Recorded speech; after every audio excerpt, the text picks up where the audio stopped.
Thanks for coming, guys. So we're going to look at how to have a Christmas with our dogs where it's as stressless as we can possibly make it. So there's some things that we have to be aware of, like pitfalls that can happen.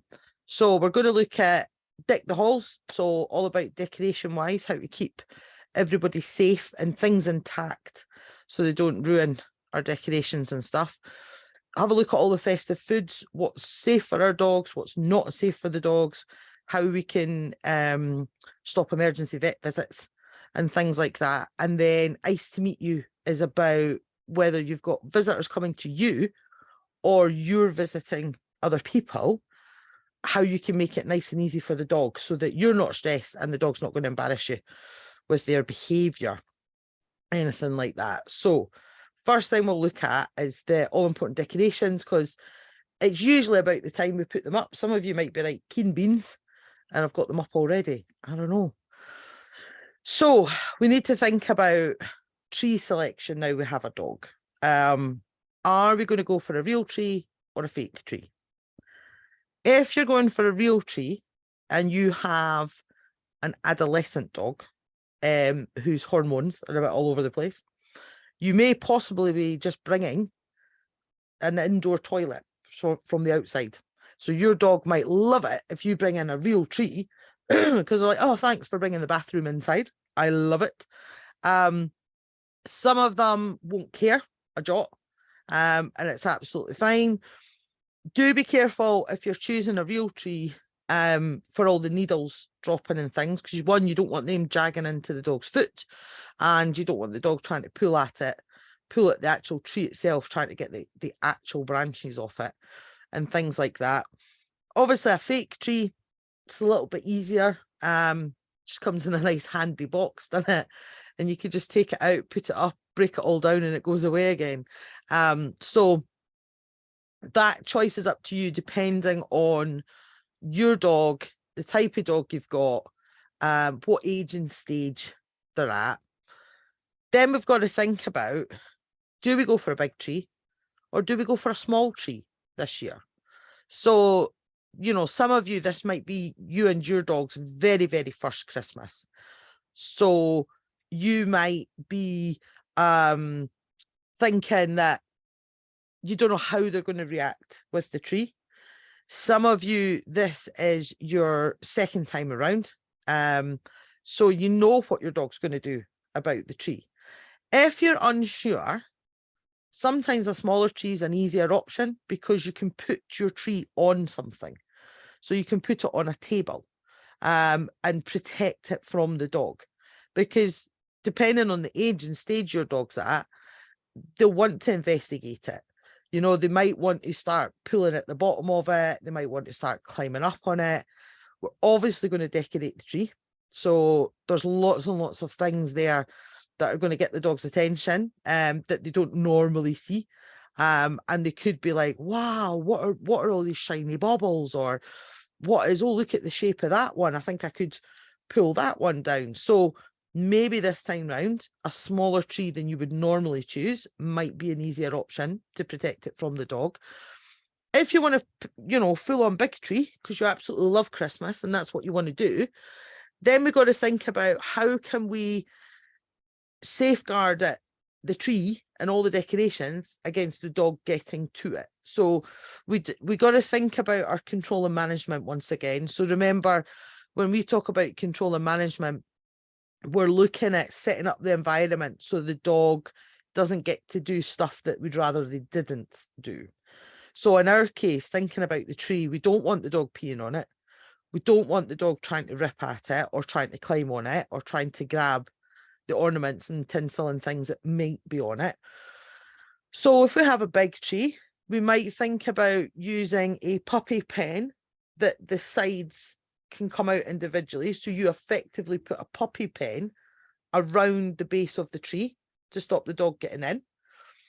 Do we have supervision only for the dog in the room that the tree is in? So if nobody's going to sit in that room, then the dog does not get to get in the room at the same time. So that might be, you've got a baby gate up on that particular door. So the dog can't just go in by themselves and go and investigate with nobody supervising them. Is it that we just get in the habit of closing that door if we're not in that particular room?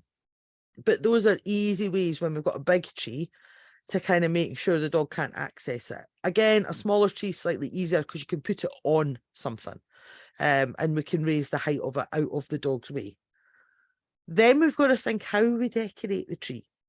So I would say, it's going to sound silly, we decorate from about 3/4 of the way up.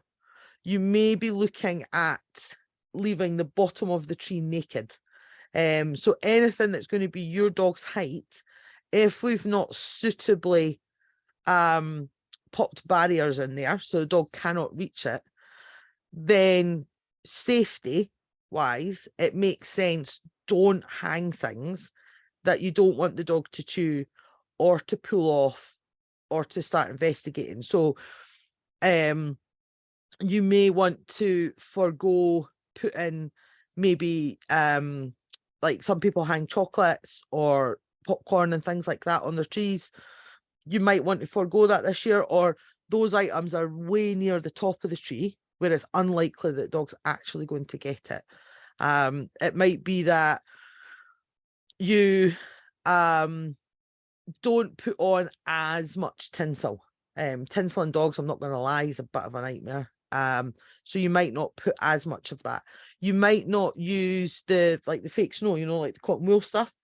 You might not use the fake snow as much, because dogs, that's just like stuffing out of a toy, and the dogs quite like the texture of that and they like to rip that.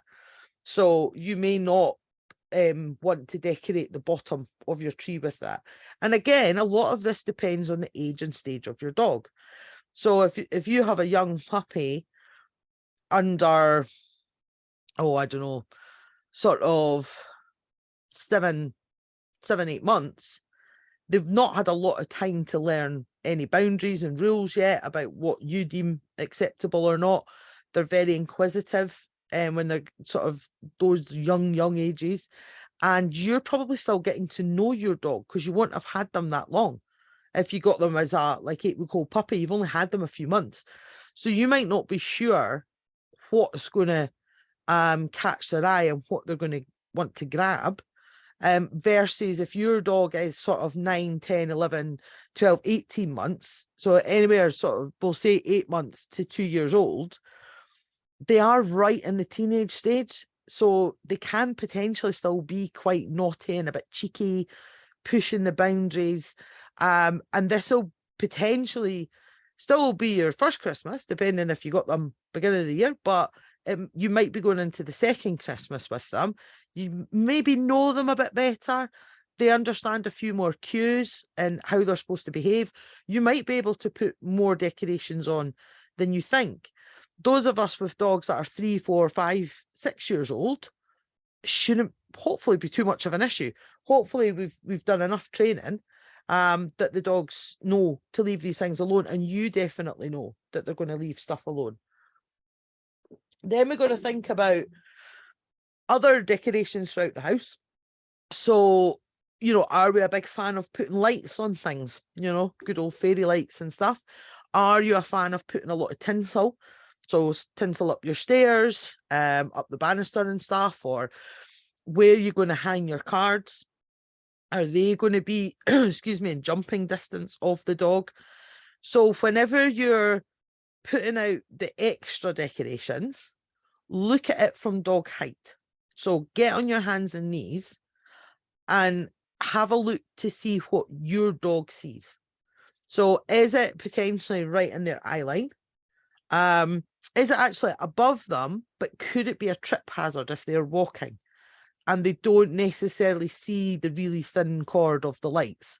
So are they potentially going to get tangled in these things? Because it honestly will not be the first time a dog has got tangled in a bunch of lights, panicked, trying to run away, manages to injure themselves, or takes down a whole bunch of your furniture because the dog's panicked because they've got tangled. So once you've, you know, when you're planning to put things up, look at it from the dog's eye line And if you're unsure whether that's safe or not, just move it. Okay, it's not forever. These things aren't up long, but the last thing you want to do is have a wee accident with them and have an accident with the dog. Then we've got to think about, where are we going to leave the presents? Okay, so you might need to have a conversation with Santa on this front. So is your dog's sleeping arrangements at the moment where your tree's going to be and where Santa's going to come in and put those presents? If the answer is yes, we need to maybe have a chat with them and see, can he leave them somewhere else so that the dog doesn't go, oh my God, Santa, thanks for bringing these just for me. This is amazing, and just unwraps everything. But equally, you know, so I'm saying we can think about where we leave the presents, but equally, we could possibly start moving the dog. So the dog's not in that room. But, excuse me, if you're thinking about moving the dog's sleeping location, I would start trying that out now, because your dog's in a routine. They know this particular room is where they sleep. They know this is where my bed is. This is what happens. Some dogs take a change, no problem at all. And they're like, happy days, don't worry about it. Other dogs are not as confident once you start switching things up. So if you are thinking about asking the dog to sleep somewhere else, start making that transition now, so it's a little bit easier and there's not any wee surprises. Now, this is probably the trickiest part of Christmas. I find it's the most enjoyable part, all the food, all the delicious festive food. Majority of what we consume over Christmas is dangerous to dogs. Okay, and it's worthwhile knowing what is dangerous and knowing what we do about it. So this is by no means the full list. Feel free to Google for more, but in fact, we could do a whole session just on this. But the main one, so we've got cooked bones. I do feed raw, so I'm not against giving your dogs bones, but we do not give cooked bones because the bones themselves are hard and they'll splinter. So if your dog's doing what the wee dog in the picture is, and he's snaffled the old turkey and he's chomping down on the bones, there's a high risk of them splintering. So when the dog's swallowing them, we're getting internal damage and or blockages going on. So we need to make sure that we're not leaving this food out. When you're finished with it, it's out in the bin, it's done. We're not letting the dogs become sneaky wee thieves and steal the food. Medications. So along with all the delicious food that happens at Christmas, we have quite a lot of alcohol that happens at Christmas, which means some of us might need to take some medications to feel better the next day, or even the day after that, and the day after that. No judgments here. But medication, so especially things like ibuprofen, aspirin, those serious. If your dog gets those, we are straight to the vet. No questions asked. Take the packet with you, straight away you go. So if your dog has managed to either get into a guest's bag and is taking stuff out, or maybe, you know, you've had a pile of the medication sitting out and the dog's thought, well, they look interesting, everybody seems to be helping themselves to that, and they've got into it, then it means that what happens usually when the dog ingests human medications and things like that, their organs start shutting down. So it's not an immediate response. You'll see the dog getting a bit lethargic. They might vomit, they might not. They'd probably be absolutely fine. But it's more the long-term damage that's going on. I always remember I went to collect, it was one of my dog walking dogs. He was only, 6 months old at the time. And I went in to collect him, and I was greeted at the front door by a very bouncy, happy puppy, like, yes, going for a walk. But there was litter of foil, you know, the foil trays that the tablets come in, just all of for all different kinds. Some you could see he'd chewed the packet and the tablets were still there, but he kind of chewed them. You could see some of them were empty. You could see some of the tablets had been smooshed on the floor. I had no concept of what he'd had or what he hadn't had.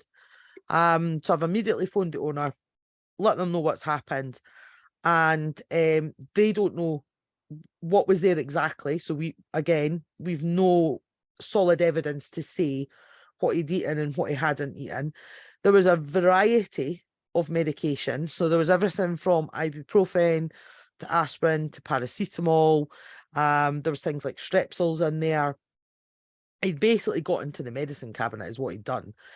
And for all intents and purposes, he looked absolutely fine. He was bouncing around. He was ready for his walk. He was loving life. So I scooped up all the packaging, put that in a clean, I'll stress clean poo bag, phoned the vet to let them know I was en route. Off I've gone, gave them all the packaging so they knew exactly what types he'd had.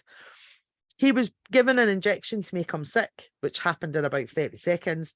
You could see some tablets in the sick that he'd brought up, but they still wanted to keep him in for 3 days to monitor him, to make sure there was no long-term damage, because nobody had any concept of what time he'd done that at.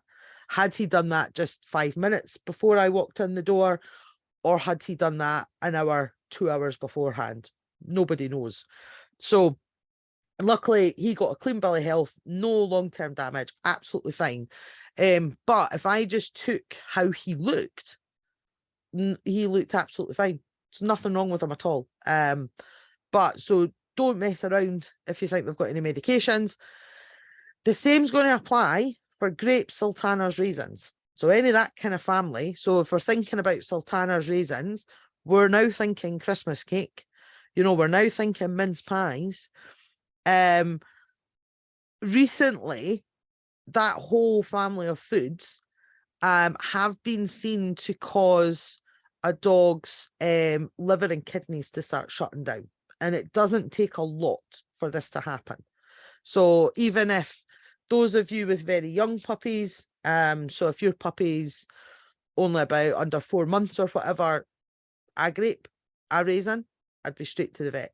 I wouldn't be messing about with anything like that. I wouldn't be going, oh, it was just one. It's fine. No. I'd be straight to the vet with them.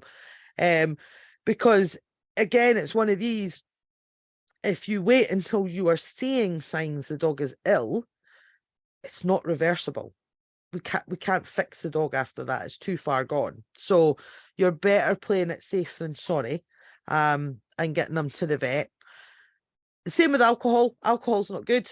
You know, it's effectively a poison, which is why none of us feel very good the next day.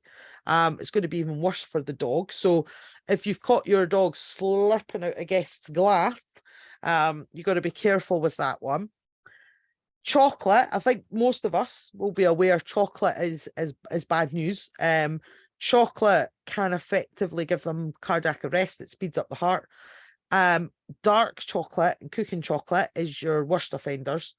So if you're fancy the old bake off and you're quite a good baker, be careful with when you're preparing the food. Be careful where you're leaving the food and things like that. There's a chocolate calendar. You can look up a chocolate toxicity calendar. Don't just Google chocolate calendar. No, because you'll just get an advent calendar. But there is a very good, one of the vets have produced a very good, it works out, it's a calculator, not a calendar, calculator, that with the weight of your dog and how much chocolate and the type of chocolate they have eaten, they'll let you know if we're in deep trouble with that one, or if you're possibly going to be okay. But we definitely want to keep chocolate away. Onions, so onions and garlic kind of fall into this same category, but it's more to do with the amount that the dog consumes. So they do have to consume a huge amount for it to be a problem. But you just have to think about all the dishes you're having. So if the dog decided to have a proper banquet to themselves and consumed a lot of your dishes, and a lot of the dishes have onion in them, that can pose a problem. Artificial sweeteners as well. So xylitol, you'll see on a lot of sugar-free products that we eat and drink, that is incredibly toxic to dogs. They've recently tried to change what it's called to try and catch you out. And just now the name escapes me. I'm so sorry. But anything that is sugar-free, I would be considering giving the vet a phone and seeing if the vet, what they think, and seeing whether it's a problem or not. Avocado and nuts is another one. They're not good. They're not good for dogs. So we don't really want. So if you're having, I know at Christmas time a lot of us do have nuts, macadamia nuts.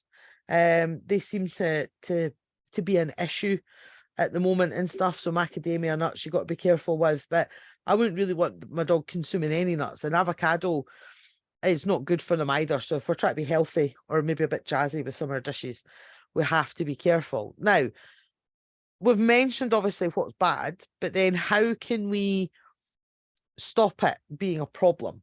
So one is to, because again, this is going to depend on the age and stage your dog is at. So if you have young puppies, you will not have perfected leave it and drop it and things like that. We don't have that in our toolkit yet. So you're looking at control and management all the way. So are we putting baby gates up in the kitchen so the dog doesn't have free access unsupervised? Are we looking at getting into new routines of putting food away once we've made it? So are we sort of hiding it in cupboards, fridges? Microwave is always a good one, because dogs, I've never known any dog to be able to open a microwave. I've known dogs that can open fridges, and I know dogs that can open cupboard doors, but I've never met one yet that can open a microwave. So microwave is always a good place to hide things away from the dog.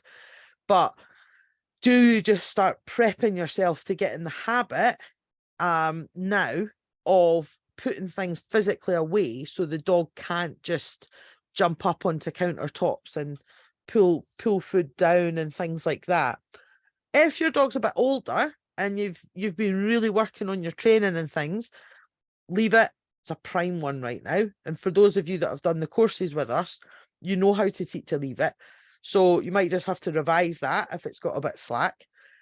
Your drop it cue and your trade cue. So remember, your trade should be able to get your stuff back instantly as long as you're swapping them for something. So that's a really good one to have in your arsenal, is to have your trade cue, making sure that one's working. Then we've got, does the dog, so during meal times and things, and this is kind of going to spill over into visitors, are we going to work super hard on our settle cue, so teaching our dogs to stay on their mats, or are we going to use our crates for meal times and that? We're not talking about completely excluding the dog, but enough there so that we're not stressed. And then there's not going to be any accidents, because remember my favorite saying, train for the situation, not in the situation. So we've got a few weeks to go. So we've got time to polish up a really good crate cue. We've got time to really polish up our settle cues. But there's no point leaving it till the event and then expecting the dog to be able to do it whilst all the excitement's going on, and you're having to run about like a lunatic getting everybody else sorted. It's not going to happen. So we do have to think about preparation with this one. Then we've got to think about what happens if things have gone wrong.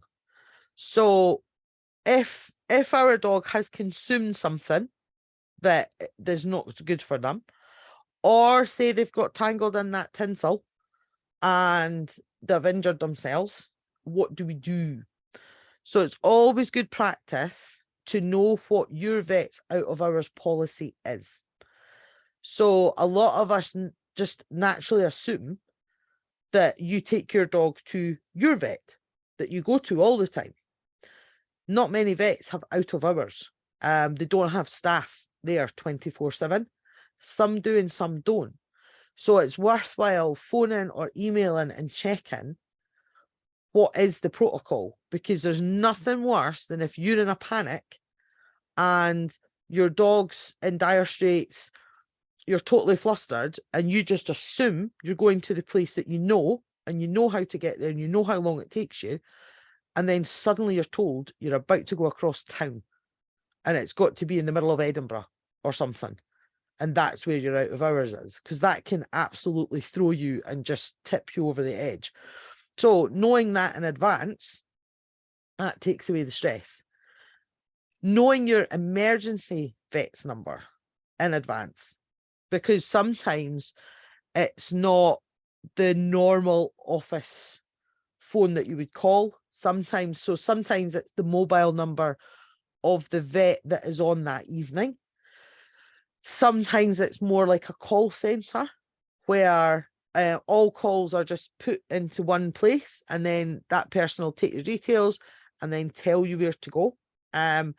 So find out what your vet's emergency number is, and then put it somewhere where you can see in a panic. So not only put it in your phone, but also stick it on the fridge or something, or stick it on your front door, somewhere where you can easily see it in a panic and go, there it is. And then you can phone it, and then you're not, wasting any time and stuff like that. Then we're going to look at what are the signs that the dog's not doing too great, because as much as I'm talking about putting in management, working on your leave it, all of these types of things, there could be a lot going on. The dog could have been a sneaky wee ninja and has just disappeared when nobody's looking and eaten something and nobody saw it happen. Or maybe you've got a guest who doesn't know dogs doesn't know dogs that well, doesn't know what's safe for them to eat and what's not, and without thinking is sharing their Christmas cake with the dog, and you don't see it happening. Nobody's going to think to tell you anything happened. So we need to look at the signs. So vomiting is a very obvious sign, and it's kind of vomiting out of nowhere. Diarrhea, and we're talking pretty explosive diarrhea. We're not just talking like a wee runny bum. This will be the dog can't help it. We're talking about the dog becoming unsteady on their feet, very disorientated. Maybe they're looking a bit panicky. Are they very lethargic? So they're not getting up. They're not interested in going out for a walk. They don't want to go and see anybody. They're just sort of just lying there a bit listless. If the dog's eating, so going back to like the cooked bones and things, how do we know if there's like an obstruction in the dog? So how do we know if they've eaten a bauble that they shouldn't have eaten? Or have they tried to eat the tinsel and it's kind of all got a bit stuck? So signs that your dog's got an obstruction, funnily enough, is vomiting and diarrhea as well, but it's not quite as explosive. They'll just maybe do quite a bit of retching, diarrhea, because some people will think, oh, if they've got something stuck, they'll not be able to poop. But actually, a lot of times it's diarrhea that gives it away rather than being constipated and nothing passing. They will do a lot of pacing. They can't settle. So they lie down for just a very short while and they'll get up, pace around. They might do a lot of stretching, so it's kind of a bit like a play bow. They put their front feet forward, bum in the air, really lean back, and they'll do lots of that. And it's not in a, oh, that's a good stretch. It's like they're trying to relieve the uncomfort in their abdomen and things like that. If you're seeing a lot of that behavior, that's a sign that something's stuck in there that probably shouldn't be stuck in there and could warrant not necessarily an out of hours, but if that had gone on for a day or so, because sometimes it's not obvious, then that would warrant a vet visit so the vet can have a feel and at worst, do x-rays and things like that. If the dog's eating too much or you own a large chested breed, we do have to consider bloat which is basically where the stomach can kind of twist and then their abdomen bloats and fills with air. If you have a large breed, I suspect you've probably been warned about this and you'll be aware of it. But again, signs, the stretching, retching, not being able to settle. A lot of times you'll see the stomach expand and they do kind of look full of air. That is an absolute emergency. That is like, if it's normal hours or whatever, phone the vet, let them know that you've got a case of bloat, you're heading down. And it's always worth, if it's ever serious emergency circumstances, phone the vet on your way. I know it's one more thing to do, but what will allow them to do is pull vets away from somewhere so somebody is there to meet you when you arrive and can take your dog straight away instead of you rushing into the room and trying to blurt out what's going on. So try and phone them. Obviously, if it's out of hours, you have to phone the emergency number and get help. But those are some of the signs that your dog's not doing too good and does need to see the vet. And if you are visiting family or friends out with your local area, so you're being a bit crazy and traveling, then please look up vets nearby.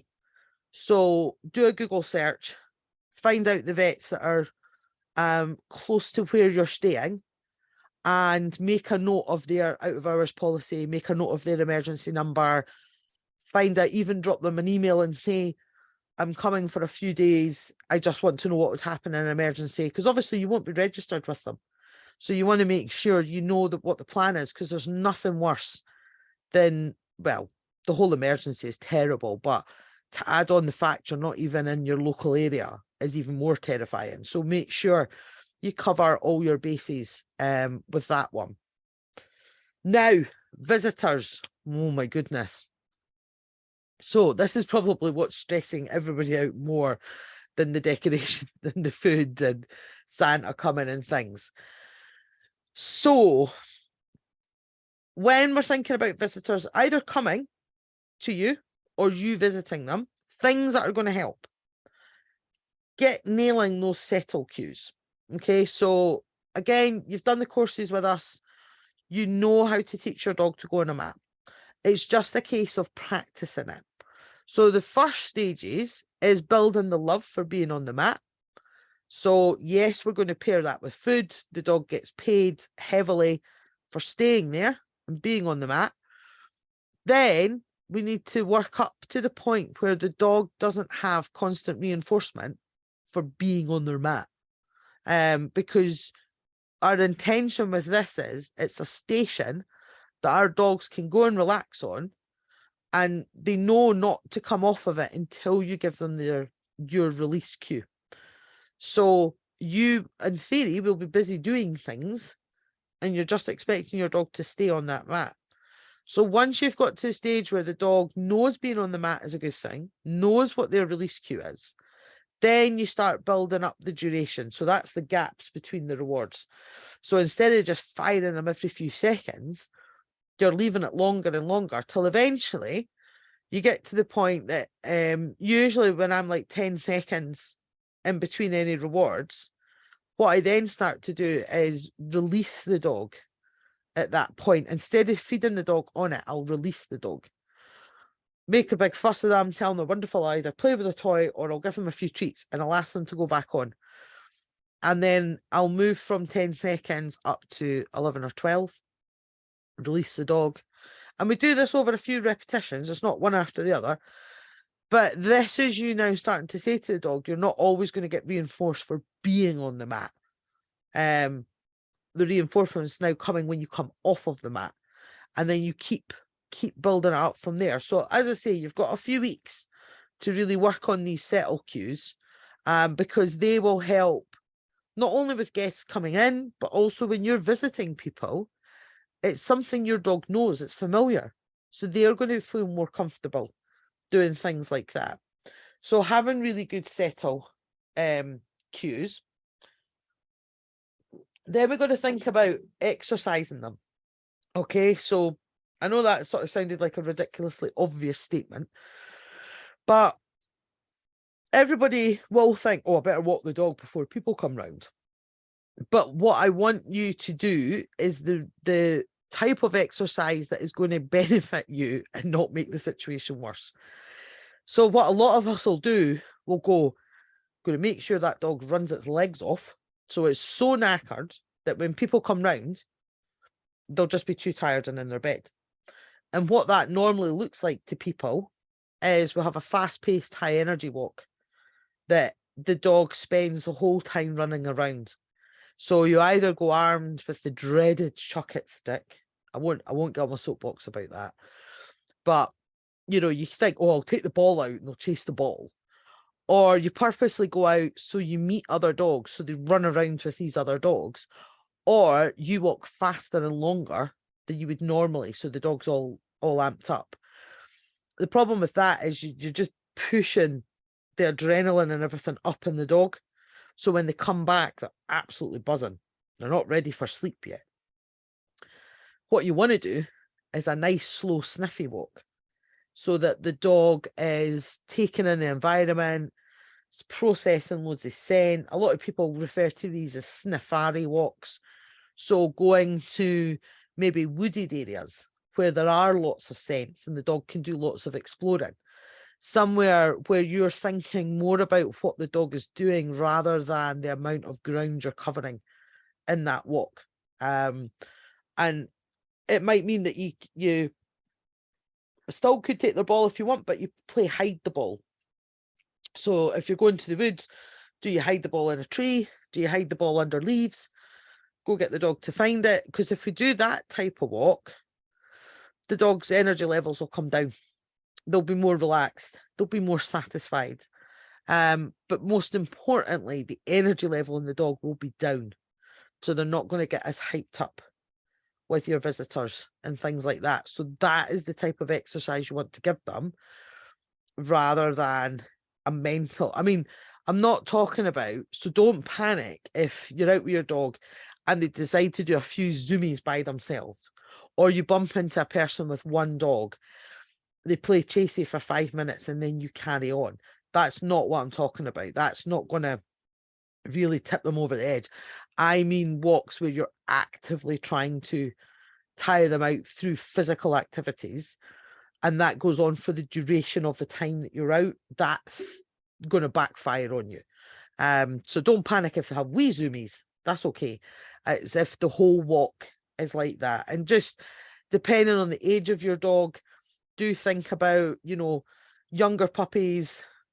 As long as they're bumbling about at their own pace and they're sniffing, that's not as damaging to their joints as if they're doing high energy, fast paced, chasey things. That is going to affect their joints. But a sniffy walk, you don't have to physically be out as long as a fast paced walk. So don't feel that you're like, oh, I better take them out for an hour and a half. Make sure they're tired. It's maybe a bit too long doing things like that. Then we've got to think about what type of dog do we have? So are they the ho types that are like, love Christmas, love visitors, love meeting everybody, life is a party, and they'll think this is fantastic?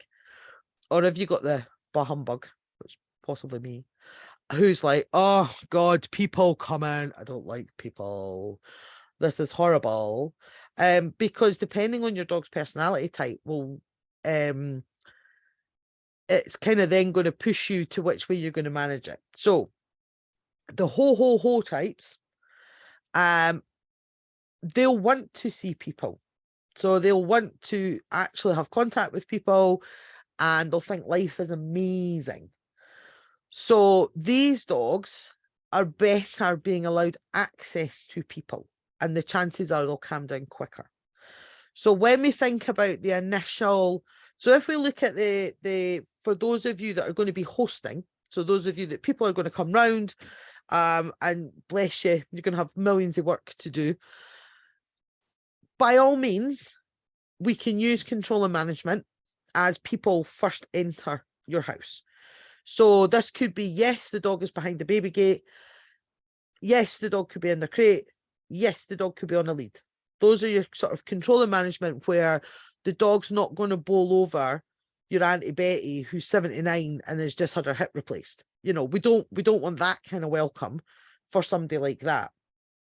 But with this type of dog, if we continually keep them separated from visitors, they'll just get more and more and more excited. And you're probably getting barking by this point. They'll be leaping about. It's not enjoyable. So in a way, the quicker you can let them say hello in a controlled way. So it might be you bring them in the room on a lead so that they can just quickly say hello to everybody. You've said your hellos. Let's step back, take a breath. Let me get them all their beverages, and then, you know, we can come out properly. These guys, they're not gonna, you may want to be using things like long-lasting chews, stuffed Kongs, so think enrichment style chews and toys with them, where they might be okay in their crate, having that in the same room as everybody else. As long as they're just in the middle of the mix, they could be happy with that. You may get a settle on your mat, depending how well your training's going, where once they've said hello, you can ask them to go on their mat, and that's where they go and chill out. But you will find it easier if you let them say hello, rather than try and keep them away the whole time, because they will just get themselves really, really hecked up about that. The bah humbug guys are going to fall into two categories about being bah humbug. So there's bah humbug in that, oh, I can't be bothered with this. I just, don't want anything to do with these people. And these dogs generally just are not particularly fussed for too much busyness. It's not that they mind meeting people. They just don't want to meet a lot of people. And that will depend on how busy your household normally is. So if you tend not to bring people round, you're the type of person that likes to go out, meet for coffee and stuff, rather than having people to your house. I'm not saying at any point you have no friends, don't mean that. You just want people, you don't come round very often. Your dog might find 3 or 4 people in the house a nightmare, because they'll be like, we never have this. Like, why is there millions of people? And you're going, well, it's just 3 or 4 of you. Whereas, excuse me, if you normally have visitors and you have 3 or 4 people coming in at once, then yeah, your bah humbug dog knows that. But if you all of a sudden have 10 people coming in, they could be like, whoa, bit busy. Don't really like this. Don't like this at all. The other bah humbug type is more the type that's utterly terrified. So you'll know already if your dog is like this, because anytime you'll have had visitors round, they would have been barking at the person, they would have been backing away, they wouldn't have wanted anything to do. So you've got bah humbug types that are just, I can't be bothered with it. There's no visual signs of stress from the dog. They're just like, it's not my cup of tea. To the bah humbug type, that this is terrifying. I just don't want anything to do with this number of people. So if you are hosting and you have these dogs, then giving them their own space where your visitors do not enter is the best thing that you can do. So the I can't be bothered type may, once everybody's in and settled, may want to come through at some stage. You can give them the option. But your utterly terrified one doesn't want to come in at all. Doesn't matter how long they've been there for, how friendly they appear, doesn't want anything to do with them. So we need to think of how can we make the environment so that dog feels safe. So making sure they have an area away from the footfall of the guests. So is this, you have a room where we can have a baby gate up, because these types of dogs generally like to see. So they like to see who the danger coming in. It makes it worse if they can't see. So please don't take this as I'm saying shut them in a room. You know, pop them behind the baby gate, somewhere where the guests do not get to go. So we're talking behind the baby gate in another room, nobody's going there. Or if they prefer their crate, you can pop them in their crate if they feel safer in a den.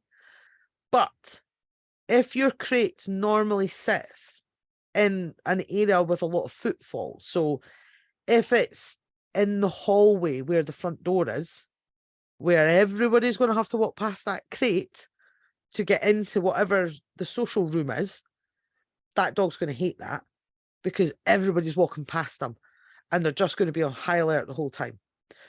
Or if the crate is in between two rooms, so like kitchen and living room, people are going to be moving back and forth there all the time.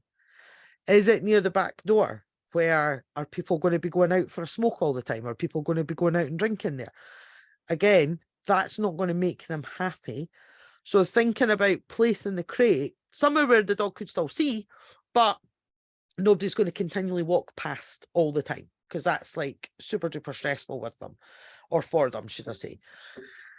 Then we've got, we need to think about how can we actually make the dogs feel a bit happier about this. So we have to think about setting boundaries for your visitors. So it's your house, your rules. That old saying that I'm sure your parents said that to you quite a lot. Mine certainly said that to me loads. My house, my rules. So you can explain to your visitors where you're at with your training of your dog. So if you've got a ho type, you can explain to your visitors, oh, do you know what? He's going to love you coming round, but he's very excited. So I'm going to have him in his crate on a lead, whatever it is you're going to do. And then you're going to say, let them say hello. Try it. You can even say to them, have some dog treats ready at the front door. So when the guests come in, they take a couple of treats, so that what they can do is they can offer the food on the floor, just stop the dog jumping up and things like that. And they can duck down and sort of reduce jumping up and the onslaught of it all. Or you can say to them, oh, do you know what? My dog, they're not really used to people coming round and they don't really like it. So I'm going to need to make sure that, you know, my dog's safe and that they're happy. So I'm going to ask you, please do not go near my dog. Do not try and touch my dog. Some dogs that will be even staring at them. That's a big no-no. You can ask them for dogs, for the bah humbug types. You could ask the visitors if they're wandering past. So if you've got a room where there's the baby gate, then you can ask them to throw something tasty over the baby gate and disappear again. So the person just comes in, there's something nice for you, and I'm away again. And what that starts to do is the dog starts to go, oh, hang on. They don't come very close. They don't want to touch me. They don't stay for very long, but they bring me gifts. That might be all right, won't it? If the dog's in their crate, same can apply.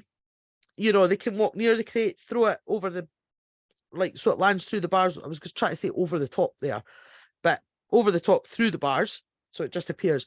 But the important thing is they just go away again. Don't get them to just stand and stare at the dog. That's not particularly going to help.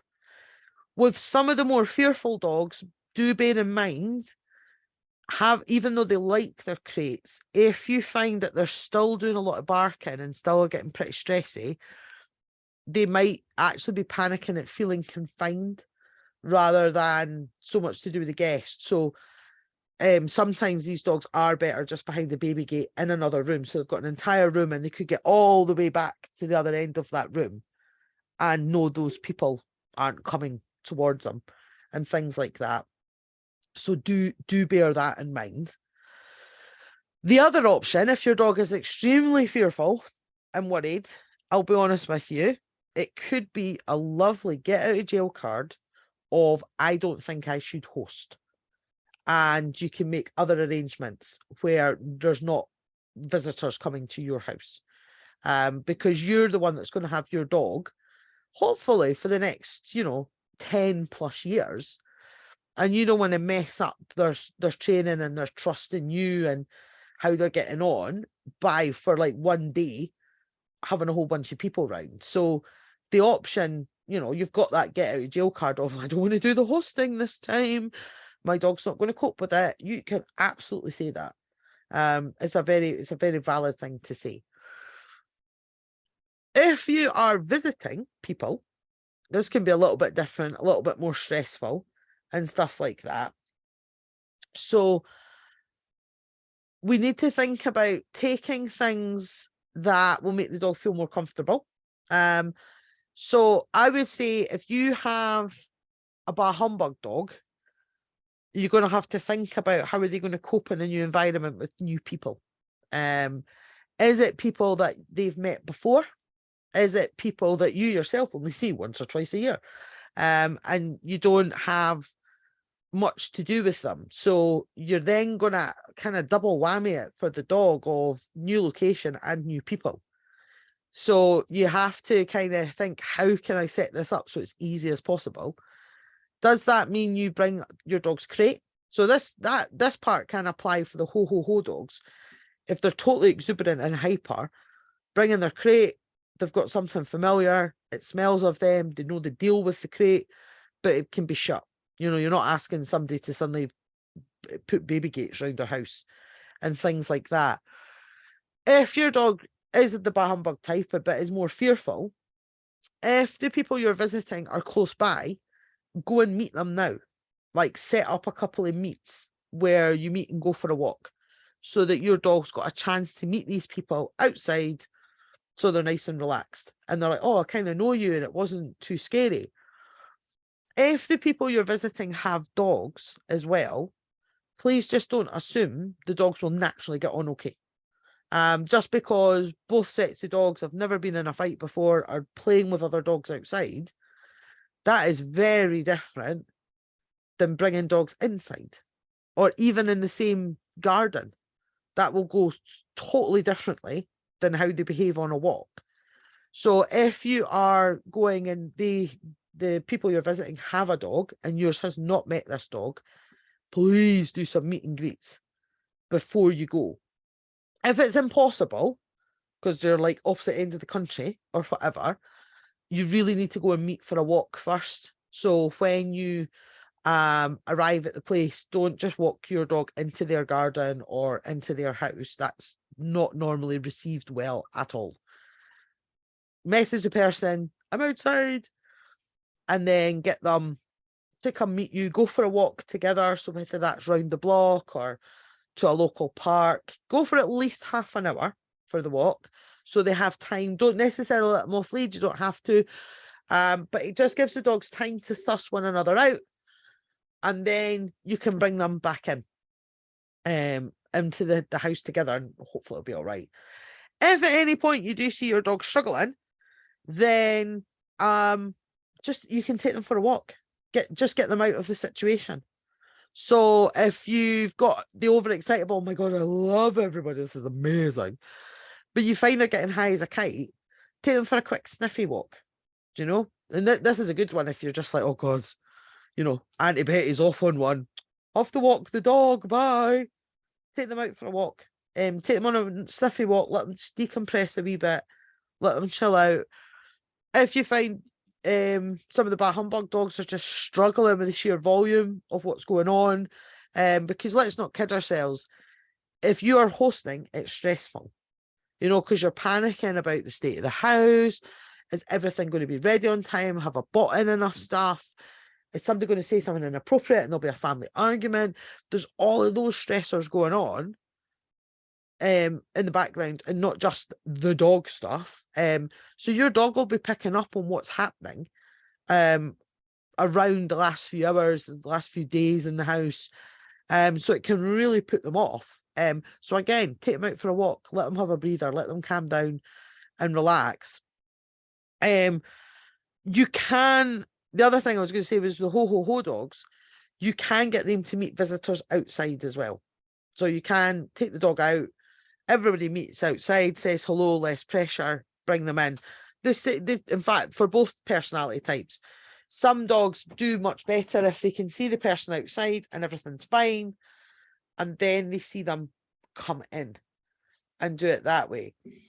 And then one point I did forget to mention was, come Christmas Eve, when you leave Santa's snacks and that out for him and Rudolph and the rest of the reindeers, think about where you're going to put that as well. Because we don't want the dog snaffling that and then Santa's not got anything to drink or eat to tide them over for the next visit. So make sure you move those out the way, the dog and stuff like that. So thank you very much. I hope this has given you some ideas about what to do. Hopefully it's giving you a better action plan and you'll feel a little bit less stressed about Christmas and stuff coming up.